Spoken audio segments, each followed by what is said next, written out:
Fini désormais les casse-têtes administratifs dus à la carte Nina, en tout cas pour nos compatriotes de la diaspora. Le ministère des Maliens établi à l'extérieur apporte la solution. Il corrige les erreurs sur les cartes Nina de plus de 14 000 Maliens, uniquement ceux résidant en France. Koumba Sissé nous précise que l'opération vise à les soulager réellement pour qu'ils ne soient plus bloqués pour des raisons administratives. Regardons. Certains Maliens établis à l'extérieur ont constaté des erreurs sur leur carte Nina, numéro d'identification nationale. Pour corriger ces lacunes, afin de mettre à la disposition des intéressés un état civil net, le ministère chargé de la gestion des Maliens de l'extérieur a reçu plus de 14 000 demandes de correction. Ces demandes sont uniquement celles des Maliens vivant en France. Le problème de la carte Nina, il se pose de la même façon à l'intérieur qu'à l'extérieur. Il y a des erreurs sur des noms, il y a des erreurs sur des âges, il y a des erreurs sur l'identité totalement.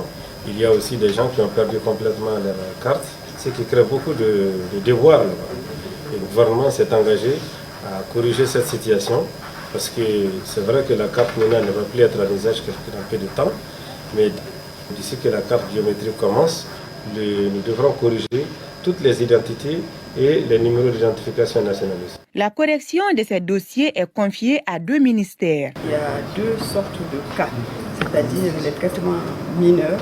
Les traitements mineurs, s'il y a eu une petite erreur dans la transcription du nom, du prénom, donc ça c'est corrigé directement au CEDEC.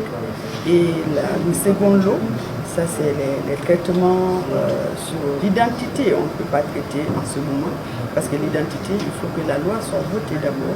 Maintenant, en ce qui concerne les dates de naissance surtout, ce lot va être envoyé au ministère de la Justice. Pour soulager les Maliens vivant à l'extérieur, les chefs du département des Maliens établis à l'extérieur et de l'intégration africaine s'engagent à s'impliquer dans le processus de cette correction de la carte Nina. Le but est de débloquer très rapidement la situation à laquelle ils sont confrontés.